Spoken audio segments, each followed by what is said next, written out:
Novak Djokovic began his bid for a record-breaking 7th Australian Open title with a routine first-round victory. Former champions Novak Djokovic and Stan Wawrinka made successful returns to action with first-round victories at the Australian Open. Neither man had been in competitive action since last year's Wimbledon, and both will be pleased to have come through their first tests. Roger Federer and Rafael Nadal made memorable returns to action in Melbourne last year after injury ended their previous season early, and Djokovic in particular served up an ominous warning that he may follow his rival's lead with something similar over the next fortnight. The Serb, seeded 14th, will have been delighted with a straight sets win over Donald Young that showcased the movement that has already taken him to 12 Grand Slam titles, 6 of which have been at the Australian Open, including the 2016 title that drew him level with Roy Emerson. Djokovic showed no signs on the troublesome elbow injury that has kept him out since his quarter-final defeat to Tomas Berdych at Wimbledon, although opponent Young was unable to muster much in the way of opposition as the former world No. 1 breezed to a 6-1, 6-2, 6-4 victory. It feels great to be back here and great to be back on a tennis court. There is no better place for me after 6 months of injury than here in Australia, he said. I love playing here. It's been a long period without competition, but I used the time to spend quality time with my family. I may not have had a racket, but I was still busy with a new baby and my son and things to do at home. I have never faced a situation like this in my career. I have only maybe had a 1-month absence.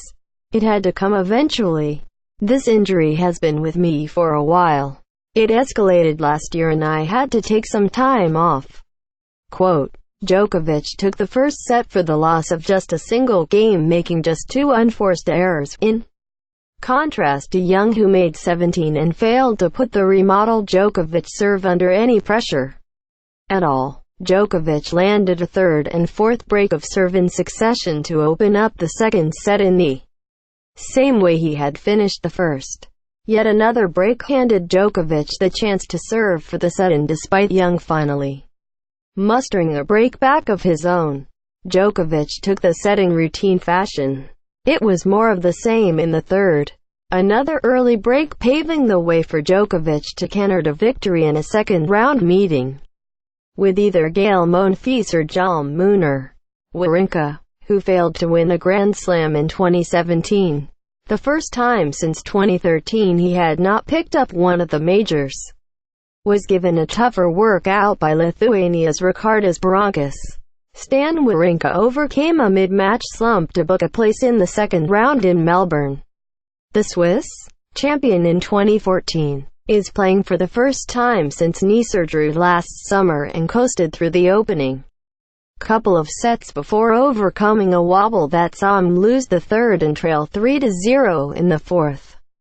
However, Wawrinka is made of stern stuff and he battled back for a 6-3, 6-4, 2, 6-7, 6 victory.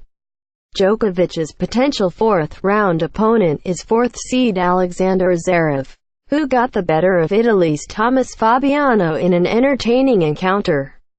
Zverev, winner of 5 titles last year, held his nerve on the bigger points, particularly in the second set tie-break, which could have gone either way before the German clinched it and eventually closed out a 6-1, 7, 6, 7, 5 victory.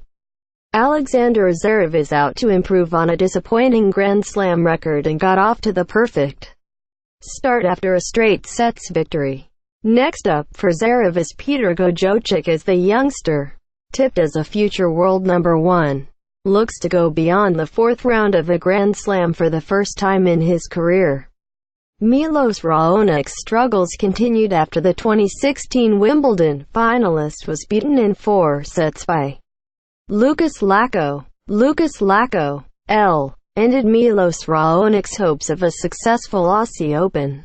Injuries have seen Raonic slide down the rankings, and he will head back to the drawing board, having seen Lacko come from a set down to clinch a second-round meeting with Nicolas Kicker. Roberto Bautista Agut was another seeded casualty, losing in straight sets to Fernando Verdasco. Bautista Agut claimed the title in Auckland on Sunday, but once again failed to translate his tour form to the Grand Slams, where he has never been beyond the fourth round. The 20th seed lost in straight sets to 34-year-old compatriot Verdasco, who reached the Australian Open semi-finals in 2009, where he lost a 5-set epic to Rafael Nadal.